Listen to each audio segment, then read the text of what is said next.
Caros internautas, vamos hoje para mais um Hangout. Nesse encontro vamos falar sobre alguns assuntos, por exemplo, o que venham a ser letras, monotongação, semivogal, vogal, consoante, alfabeto, hiato, ditongo, tritongo, dígrafo e trígrafo. Então vamos juntos neste Hangout. Eu vou tirar o vídeo para minha voz não ficar quebrando. Então vamos aí, vamos juntos ver esses temas aí. Muito bem, letras. Letras é uma designação genérica que abrange as áreas científicas da linguística, incluindo o ensino de línguas, dos estudos literários, dos estudos culturais, da história e da filosofia. São normalmente investigadas e ensinadas nas faculdades de letras e nos cursos superiores de letras. Em Portugal, as faculdades de letras incluem ainda a geografia, e incluíram até finais dos anos 80 a psicologia e as ciências da educação. O primeiro curso de letras no Brasil foi oferecido em 1933 na então Faculdade de Filosofia, Ciências e Letras, Sedes Sapientiae, que em 1946 se tornaria a Pontifícia Universidade Católica de São Paulo, PUC São Paulo. O curso de letras forma profissionais com domínio do uso das línguas que são objeto de seus estudos, por exemplo, língua portuguesa, língua inglesa, língua espanhola, língua francesa, língua alemã, em relação à sua estrutura, funcionamento, literatura e manifestações culturais. O licenciado em letras, além de ter consciência das variedades linguísticas e culturais, deve ser capaz de refletir teoricamente sobre a linguagem e de fazer uso de novas tecnologias, de compreender sua formação profissional como processo contínuo, autônomo e permanente, no qual a pesquisa e a extensão, além do ensino, devem estar articulados. O curso de letras é oferecido em duas modalidades, licenciatura e bacharelado. O licenciado em letras estuda disciplinas e áreas pedagógicas e realiza estágio de docência. A finalidade do curso de licenciatura em letras é formar pessoal habilitado a lecionar língua e literatura em todos os níveis de ensino. O bacharel em letras, por sua vez, não recebe esta formação pedagógica e tem em sua grade curricular disciplinas do núcleo duro, linguística e literatura, com mais profundidade. A intenção do bacharelado em letras é formar pessoal habilitado para trabalhar com tradução, redação de textos, revisão de textos, edição de textos, crítica literária e secretariado executivo. O curso de licenciatura em letras oferece possibilidade de graduação em diversas línguas, como português, inglês ou espanhol. Em universidades maiores, há inclusive habilitações em línguas orientais, como japonês, mandarim, e línguas clássicas, como grego, aramaico e latim. O curso dispõe de disciplinas que giram ao redor das áreas de linguística e literatura. Características dos principais cursos de letras do Brasil. Unesp Araraquara. Seu objetivo é formar docentes e pesquisadores nas diversas áreas linguísticas. Língua portuguesa, teoria literária, literatura portuguesa e brasileira, filologia românica, línguas e literaturas estrangeiras, inglês, francês, espanhol, alemão, italiano, grego e latim. O curso de letras proporciona, além do encaminhamento para a pesquisa, habilitação para o magistério do ensino fundamental e médio. Possibilita também outras opções, oferecendo embasamento necessário para tradutores, secretários bilíngues e até para atividades artísticas como teatro, além de desenvolver aptidões literárias. Se não me falha a memória, um parênteses aqui.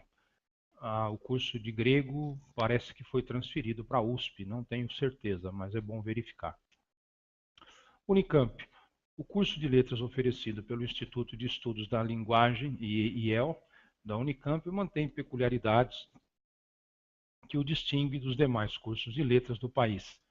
Ele é composto por disciplinas ministradas por docentes que atuam na área de linguística, linguística aplicada e teoria literária. A divisão das disciplinas obrigatórias entre os 3 departamentos que compõem o IEL permite que, durante o curso, o aluno entre em contato com diferentes perspectivas de seu objeto de ensino e pesquisa. A linguagem, a teorização sobre a linguagem, indissociada da prática, visa formar profissionais comprometidos com a constante reavaliação de seu trabalho profissional. Um componente forte do curso é a investigação científica. O objetivo de incentivar a pesquisa na graduação é o de proporcionar que o aluno esteja preparado para, mesmo depois de formado, exercer sua profissão analiticamente.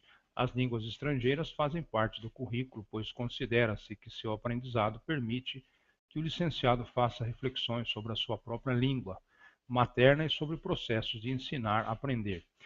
No ato da matrícula, o aluno deve escolher uma língua estrangeira entre inglês, francês, alemão, espanhol ou italiano e deverá cursar como disciplina obrigatória por no mínimo 4 semestres. Além da obrigatória, o aluno ainda poderá cursar outras línguas estrangeiras como disciplinas eletivas. PUC Rio de Janeiro. O Departamento de Letras da PUC Rio caracteriza-se pela diversidade de opções apresentadas aos alunos de graduação. Esta diversidade, tanto em termos de disciplinas oferecidas quanto em termos de alternativas profissionais, garante a aquisição de conhecimentos variados e diferentes possibilidades de inserção no mercado de trabalho. A maioria das disciplinas é comum às várias habilitações, o que permite uma maior integração entre os alunos e a possibilidade de concluir mais de uma habilitação sem aumento significativo de tempo despendido na universidade. O currículo procura dosar o conhecimento teórico necessário para a boa formação dos alunos com o conhecimento prático da profissão. Estágios feitos pelos estudantes em quase todas as habilitações facilitam sua inserção no mercado de trabalho e diversos tipos de pesquisa, muitas vezes remuneradas com apoio de órgãos financiadores e integradas a projetos ligados à pós-graduação. São desenvolvidos por alunos da graduação e o departamento conta com laboratórios próprios para o ensino de línguas estrangeiras, para atividades multimídia e para pesquisa em psicolinguística, a fim de obter maior divulgação de suas pesquisas, inclusive daquelas realizadas por seus alunos e professores, e mantém várias publicações e incentiva a organização de seminários e eventos variados. Também promove palestras de professores visitantes e profissionais ligados à área de letras, como escritores, tradutores e diretores de centros culturais. USP.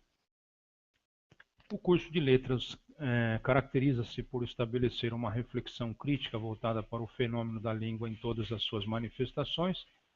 O graduado em letras poderá, além de dedicar-se à docência no ensino de nível fundamental, médio ou superior e às atividades de pesquisa, vir a desempenhar outras funções na sociedade, como editoração, produção de textos, crítica literária, tradução e demais profissões, que exigem conhecimento de línguas, prática em trabalhar com textos e conhecimentos de culturas estrangeiras. O curso inicia-se com um ano básico introdutório destinado a fornecer elementos para a compreensão do funcionamento da linguagem humana e subsídios para as disciplinas que serão cursadas posteriormente. No fim do ano básico, o aluno, de acordo com critérios pré-estabelecidos, fará opção pela área em que deseja habilitar e poderá optar por uma habilitação simples numa das seguintes especialidades: português, alemão, árabe, armênio, chinês, coreano, espanhol, francês, grego, hebraico, inglês, italiano, japonês, latim, russo ou linguística. Em todos os casos, o estudo de uma língua visa não apenas seu aprendizado, mas também a reflexão da sua literatura. O aluno poderá optar também por uma habilitação dupla em português e uma em língua e literatura estrangeira, ou português e linguística. A habilitação em português é possibilitada e garantida a todos que desejarem fazê-la. O estudante pode se formar como bacharel e obter ao mesmo tempo o diploma de licenciatura, desde que curse disciplinas na Faculdade de Educação e no próprio curso relacionadas à formação de professores. UFBA. O Instituto de Letras da UFBA oferece habilitações em três percursos formativos principais: o curso de Letras Vernáculas, o curso de Língua Estrangeira Moderna ou Clássica e o curso de Letras Vernáculas e Língua Estrangeira Moderna, ou Português como Língua Estrangeira. Os dois primeiros percursos oferecem duas habilitações, licenciatura e bacharelado. O curso de Letras, na modalidade licenciatura, tem como objetivo a formação do professor de português e ou língua estrangeira para atuar no ensino fundamental e médio Na modalidade bacharelado, o objetivo é a formação do pesquisador, tradutor, revisor no campo da língua portuguesa e ou literaturas de língua portuguesa, língua estrangeira e ou literatura de língua estrangeira moderna, alemão, espanhol, francês, inglês e italiano, ou letras clássicas grego e latim. O FMG. O graduado da Faculdade de Letras da UFMG, ao final de seu curso, deve ter desenvolvido as seguintes habilidades específicas da área de letras: o domínio do uso da língua portuguesa em sua variedade padrão, bem como compreensão crítica das variedades linguísticas nas suas manifestações oral e escrita. Nas perspectivas sincrônica e diacrônica, a compreensão crítica das condições de uso da linguagem, das restrições internas e externas das atividades discursivas de seu uso e adequação em diferentes situações de comunicação, da capacidade de reflexão sobre a linguagem como um fenômeno semiológico, psicológico, social, político e histórico, o domínio de línguas estrangeiras em suas diferentes modalidades, oral e escrita. Nos registros formal e informal, o domínio teórico e crítico dos componentes fonológicos, morfossintático, lexical e semântico de uma língua. O domínio de diferentes abordagens gramaticais, a compreensão do processo de aquisição da linguagem de modo a promover uma melhor compreensão dos problemas de ensino e aprendizagem da língua materna e de línguas estrangeiras. O domínio crítico de um repertório representativo de literaturas brasileira e estrangeira, uma visão crítica e atualizada das perspectivas teóricas adotadas nas investigações linguísticas e literárias, uma preparação profissional atualizada de acordo com a dinâmica do mercado de trabalho, incluindo a utilização dos recursos da informática e a consciência dos diferentes contextos culturais e interculturais e sua influência no funcionamento da linguagem, bem como para o ensino de competências linguísticas, o domínio dos conteúdos básicos que são objeto dos processos de ensino e aprendizagem no ensino fundamental e médio, o domínio das abordagens, métodos e técnicas pedagógicas que favoreçam a construção de conhecimentos para os diferentes níveis de ensino. Agora um outro tema, monotongação. Vamos ver então o que seja monotongação, né? A monotongação é uma tendência fonética histórica de apagamento da semivogal nos ditongos crescentes ou decrescentes. Por esse processo, forte no português brasileiro e no sul de Portugal, dinheiro passa a ser pronunciado como dinheiro e roupa como roupa. Semivogal. Uma semivogal é uma vogal ou uma consoante aproximante que se assemelha a uma vogal, que são utilizados em conjunto com outras vogais na mesma sílaba, podendo formar ditongos e tritongos. Na língua portuguesa existem duas semivogais que utilizam consoante aproximante. A aproximante palatal, representada por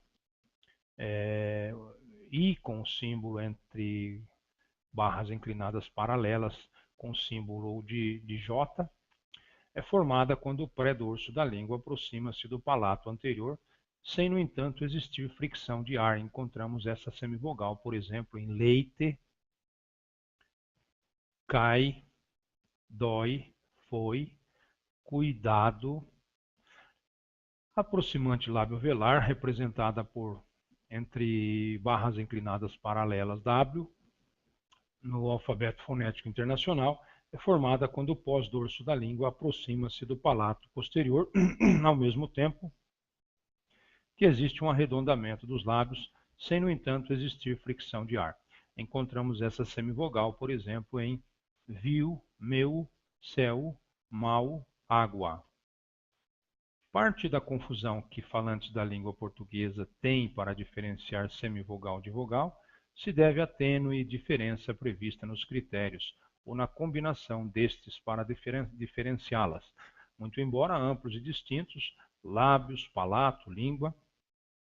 A principal característica percebida durante a pronúncia isolada das vogais A, E, U e semivogais I, U está no movimento dos lábios que gradativamente vão se contraindo à medida que se avança a fala sequenciada das letras A, E, I, O, U. Entre a pronúncia da primeira letra vogal, A, e a última semivogal U, Nesta série, os lábios passam da forma aberta à de um assobio. Entretanto, é o fato do grafema não ter simbologia própria, especialmente para fonemas semivocálicos, Y e W, o principal causador de confusão, porque faz uso de letras semivogais, I e U, para representá-lo, apesar de acusticamente se aproximar de uma vogal. A semivogal funcional da fonologia aproxima-se de uma consoante e não se deve confundir a letra enquanto símbolo com fonema, porque este é o som representado por aquela. Vogal. É todo fonema em cuja emissão o ar passa livremente pela boca ou também pelo nariz sem obstrução. Também é como se denominam as letras que representam os sons vocálicos na língua portuguesa. São 5 as letras usadas para representar vogais: A, E, I, O e U. Apesar do Y ser representado pelo som vocálico de I, ele ainda é considerado como sendo consoante. Na maioria das línguas, as vogais constituem o que se chama de cume silábico, ou seja, qualquer sílaba tem de possuir uma vogal, quer tenha consoante, consoantes ou não, sendo essa vogal o segmento fonético pronunciado com maior intensidade. Articulação. As características da articulação distinguem as diferentes qualidades de vogais. Daniel Jones elaborou o sistema de vogal cardinal para descrever as vogais em termos comuns, como a altura, posição vertical da língua, a posteridade, posição horizontal da língua, e o arredondamento, posição dos lábios. E também existem outras características, como a nasalização, a fonação, a posição da raiz da língua e mais algumas outras características. Nasalização são variações das vogais onde o ar é liberado também pelo nariz. As vogais nasais são encontradas em algumas línguas, as quais incluem, além do português, o francês, o polonês, o iorubá, o navajo e o cassúbio, além do dialeto sueco Alvidalsmal. Altura, vogais, vamos ver aí. Nós temos aqui esse gráfico, né? Então nós temos vogal fechada, quase fechada, semi-fechada, média, semi-aberta, quase aberta, aberta, né? E nós temos também em outro nível, quase anterior, central, quase posterior e posterior.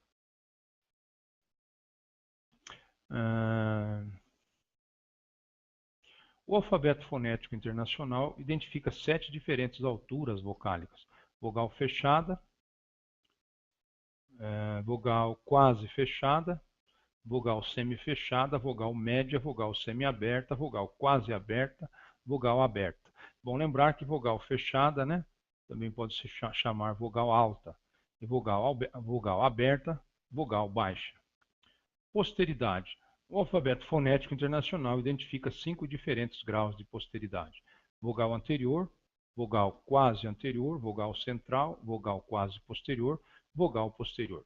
Arredondamento. O termo arredondamento refere-se às vogais que são pronunciadas com os lábios arredondados ou não. Na língua portuguesa, todas as vogais posteriores são arredondadas, enquanto as vogais anteriores e centrais não. Fonação. A fonação consiste nas vibrações das cordas vocais durante a articulação. Na maioria das línguas do mundo, as vogais são todas sonoras. Tensão.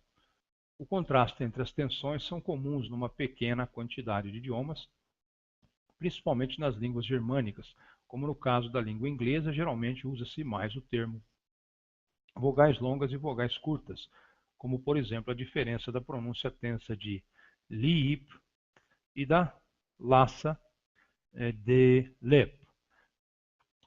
ATR. O ATR do inglês Advanced Tongue Root, raiz da língua adiantada, é uma característica muito comum nos idiomas africanos. O contraste entre a raiz da língua adiantada e a retraída se assemelham acusticamente, como o contraste entre o tenso e o laço, mas não articulados de maneira diferente.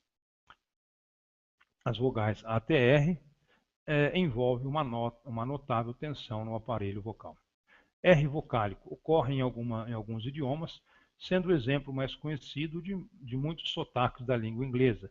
São as vogais que antecedem o R aproximante em finais silábicas, como em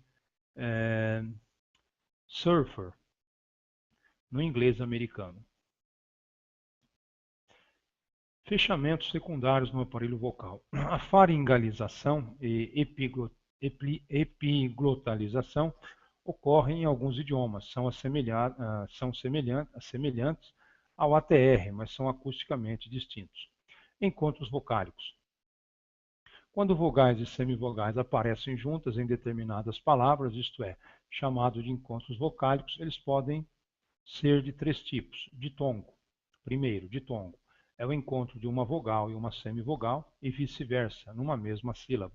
Exemplo de semivogal mais vogal. História, o i da sílaba ria é uma semivogal e o a é uma vogal. Vogal mais semivogal. Vaidade, o a da sílaba vai é vogal e o i é semivogal. Segundo, tritongo é o encontro de uma vogal permeada por duas semivogais numa mesma sílaba. Exemplo, iguais. O U é uma semivogal, o A é vogal e o I é semivogal. Eles estão juntos na mesma sílaba, como mostra a divisão silábica. Terceiro, hiato. É o encontro de uma vogal mais vogal em sílabas diferentes. Exemplo, ruído, nesse caso, tanto o U como o I são vogais, porque são pronunciadas de maneira forte, clara e distinta, em sílabas separadas, embora se encontrem não estando apoiadas em nenhuma vogal. Consoante. Em fonética, consoante é qualquer fonema caracterizado por alguma obstrução ou constrição em um ou mais pontos do trato vocal. Deriva do latim consonante, que significa literalmente soante, mais com consoante, que descreve outra característica das consoantes. Elas não podem aparecer sozinhas numa sílaba, pois devem estar acompanhadas de pelo menos uma vogal.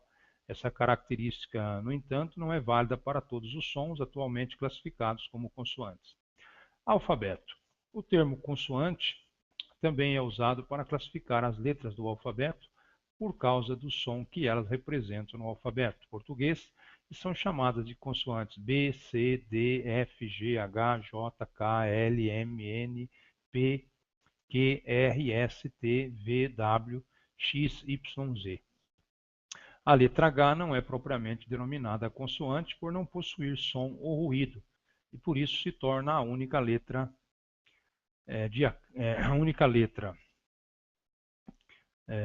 diacrítica dependendo da língua original do vocábulo. O I, o Y, pode ser consoante ou vogal. Visto que o número de consoantes em todas as línguas humanas é muito maior que o número de letras consoantes de qualquer alfabeto, os linguistas adotam um sistema como o alfabeto fonético internacional para representar por um único símbolo cada consoante. Realmente, o alfabeto latino usado para escrever o português tem menos letras consoantes que sons consoantes, e algumas letras representam mais que uma consoante. Classificação. Cada consoante pode ser distinguida dentre diversas maneiras. O modo de articulação é o método como a consoante é articulada como nasal, oclusiva ou aproximante, entre outros. O ponto de articulação é o lugar do trato vocal onde a consoante foi articulada como bilabial, alveolar e velar. Adicionalmente, pode haver influência de mais de um ponto de articulação, como a palatalização e a faringealização. A modo de fonação é se as cordas vocais vibram ou não durante a articulação da consoante. Se vibrarem, então, a consoante é sonora, caso contrário, é surda. Aspiração também é uma característica da fonação. O mecanismo da passagem de ar é como o ar se move durante a articulação. A maioria das linguagens possui exclusivamente consoantes pulmônicas, mas há consoantes ejetivas, implosivas e os cliques, que possuem mecanismos diferentes. Hiato. Hiato é o nome que se dá quando dois sons vocálicos estão em sílabas vizinhas. O hiato diferencia-se de um ditongo e de um tritongo pelo fato de ser constituído por duas vogais e, consequentemente, ser pronunciado em dois esforços de voz. Hiatos da língua portuguesa. Nota: a descrição abaixo dá-se ao português brasileiro e ou ao português europeu. Na língua portuguesa encontramos hiatos nas seguintes sílabas. Por exemplo, aéreo, português do Brasil. aéreo, português europeu. Leal, leal. Pior, aí nós temos pior. Raiz, raiz, né, com Z, raiz. Ruído, aí não tem variante. Nescau, Nescau. No entanto, no discurso rápido, na linguagem informal ou em certos dialetos, alguns hiatos são transformados em ditongos. Exemplo: árdua, árdua, árdua, árdua, árdua. Diabo, diabo. Espécie, espécie. Nós temos aí espécie. Leal, leal. Pátio, pátio. Pátria, pátria. Pátria, pátria. Rio, suíno, suíno. Tênue, tênue. Vácuo, vácuo. A passagem de um hiato para ditongo chama-se sinérese. O processo inverso chama-se diérese, quando a passagem de um hiato para ditongo é feito entre duas palavras diferentes, chama-se sinalefa, recurso frequentemente usado na poesia. Ditongo. Ditongo é o nome que se dá à combinação de um som vocálico com um som semivocálico emitidos num só esforço de voz. O ditongo diferencia-se do hiato pelo fato deste último ser constituído por duas vogais e ser pronunciado em sílabas diferentes. Quando a vogal antecede a semivogal, denomina-se ditongo decrescente. Na língua portuguesa, temos os seguintes ditongos decrescentes. Exemplo: leite, às vezes até leite, né? Cai, dói, foi, cuidado, viu, meu, céu, mal, sou.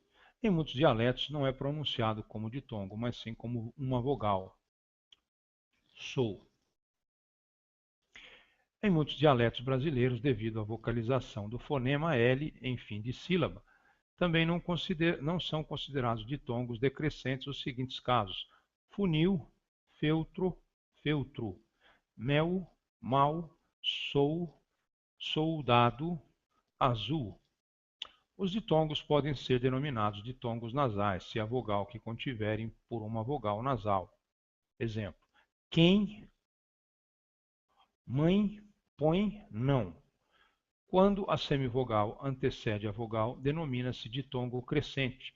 Segundo as convenções da língua portuguesa, apenas são considerados ditongos estáveis os ditongos cujo primeiro elemento é a semivogal, entre barras inclinadas paralela, W, e quando estão precedidas dos sons entre barras inclinadas paralelas, K, ou entre barras inclinadas paralelas, o G. Exemplo: aguardar, igual, quase, quanto. Os outros casos que na escrita costumam estar representadas por I mais vogal ou U mais vogal, ou no português europeu, E mais vogal ou O mais vogal, costumam ser consideradas como hiatos. No caso de ditongos formados por U mais I, antecedidos de G ou Q, a escrita não permite saber se se trata de um ditongo crescente ou de um decrescente, podendo haver uma ambiguidade. Por exemplo, a terceira pessoa do presente do verbo arguir, ele argue, outrora escrita com ditongo crescente. É escrita de forma idêntica à primeira pessoa do pretérito perfeito. Eu argui, outrora argui com ditongo crescente. Esta última forma só pode levar acento argui, sem, em vez de ditongo, houver hiato entre o O e o I, porque as regras ortográficas estabelecem que, nesses casos, o I só leva acento se não formar ditongo com a vogal anterior. Por isso, Suíça leva acento. O EI não forma um ditongo, mas hiato.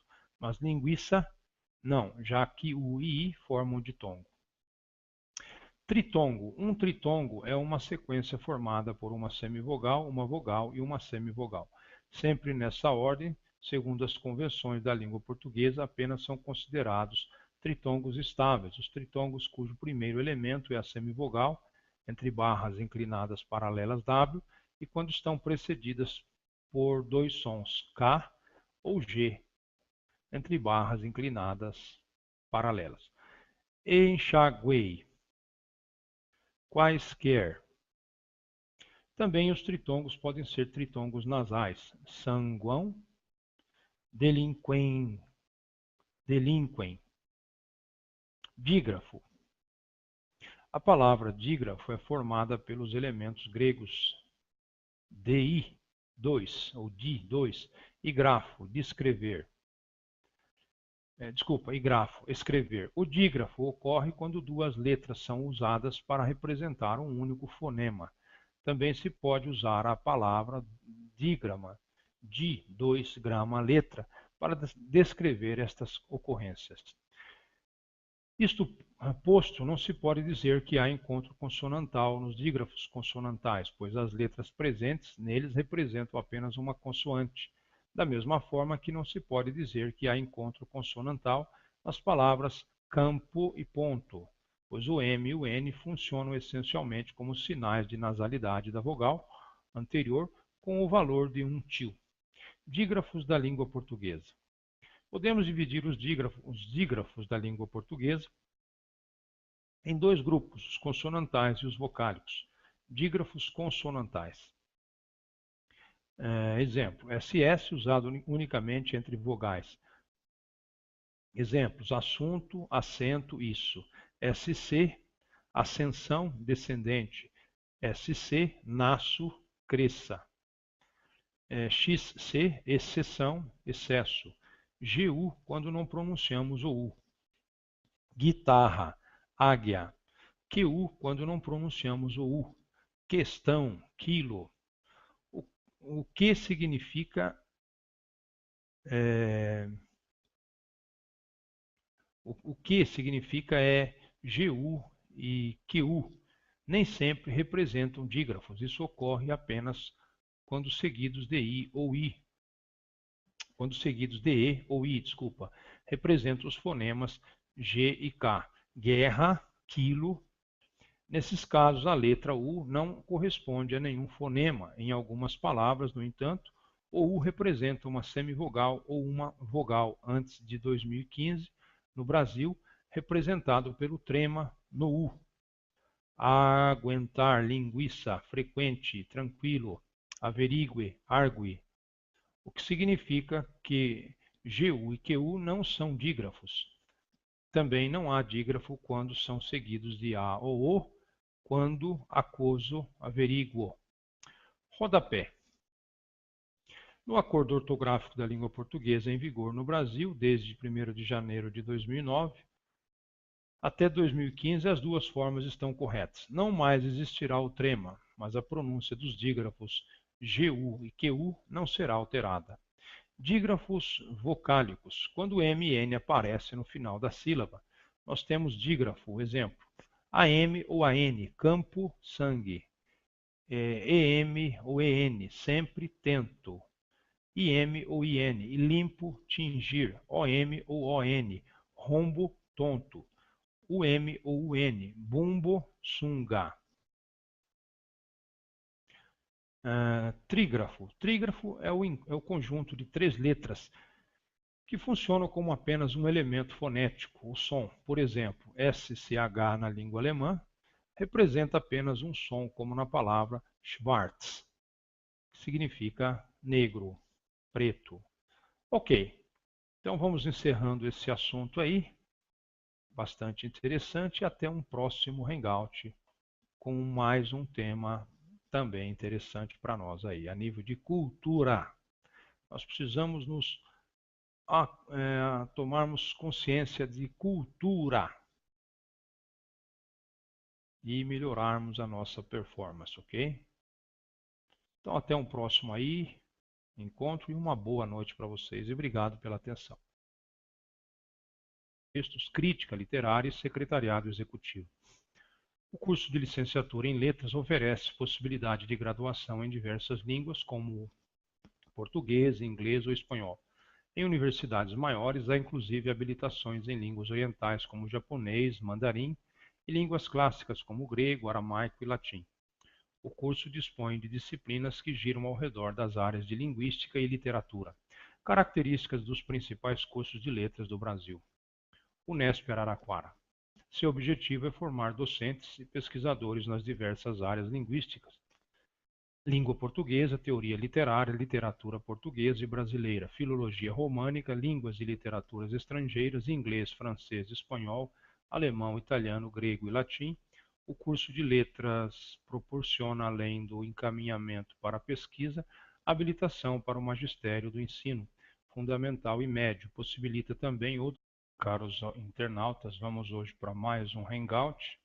Nesse encontro vamos falar sobre alguns assuntos, por exemplo, o que venham a ser letras, monotongação, semivogal, vogal, consoante, alfabeto, hiato, ditongo, tritongo, dígrafo e trígrafo. Então vamos juntos neste Hangout. Eu vou tirar o vídeo para minha voz não ficar quebrando. Então vamos aí, vamos juntos ver esses temas aí. Muito bem, letras. Letras é uma designação genérica que abrange as áreas científicas da linguística, incluindo o ensino de línguas, dos estudos literários, dos estudos culturais, da história e da filosofia. São normalmente investigadas e ensinadas nas faculdades de letras e nos cursos superiores de letras. Em Portugal, as faculdades de letras incluem ainda a geografia, e incluíram até finais dos anos 80 a psicologia e as ciências da educação. O primeiro curso de letras no Brasil foi oferecido em 1933 na então Faculdade de Filosofia, Ciências e Letras, Sedes Sapientiae, que em 1946 se tornaria a Pontifícia Universidade Católica de São Paulo, PUC São Paulo. O curso de letras forma profissionais com domínio do uso das línguas que são objeto de seus estudos, por exemplo, língua portuguesa, língua inglesa, língua espanhola, língua francesa, língua alemã, em relação à sua estrutura, funcionamento, literatura e manifestações culturais. O licenciado em letras, além de ter consciência das variedades linguísticas e culturais, deve ser capaz de refletir teoricamente sobre a linguagem e de fazer uso de novas tecnologias, de compreender sua formação profissional como processo contínuo, autônomo e permanente, no qual a pesquisa e a extensão, além do ensino, devem estar articulados. O curso de letras é oferecido em duas modalidades, licenciatura e bacharelado. O licenciado em letras estuda disciplinas e áreas pedagógicas e realiza estágio de docência. A finalidade do curso de licenciatura em letras é formar pessoal habilitado a lecionar língua e literatura em todos os níveis de ensino. O bacharel em letras, por sua vez, não recebe esta formação pedagógica e tem em sua grade curricular disciplinas do núcleo duro, linguística e literatura, com mais profundidade. A intenção do bacharelado em letras é formar pessoal habilitado para trabalhar com tradução, redação de textos, revisão de textos, edição de textos, opções, oferecendo embasamento necessário para tradutores, secretários bilíngues e até para atividades artísticas como teatro, além de desenvolver aptidões literárias. Se não me falha a memória, um parênteses aqui. O curso de grego parece que foi transferido para a USP, não tenho certeza, mas é bom verificar. Unicamp. O curso de letras oferecido pelo Instituto de Estudos da Linguagem, IEL, da Unicamp, mantém peculiaridades que o distingue dos demais cursos de letras do país. Ele é composto por disciplinas ministradas por docentes que atuam na área de linguística, linguística aplicada e teoria literária. A divisão das disciplinas obrigatórias entre os três departamentos que compõem o IEL permite que, durante o curso, o aluno entre em contato com diferentes perspectivas de seu objeto de ensino e pesquisa.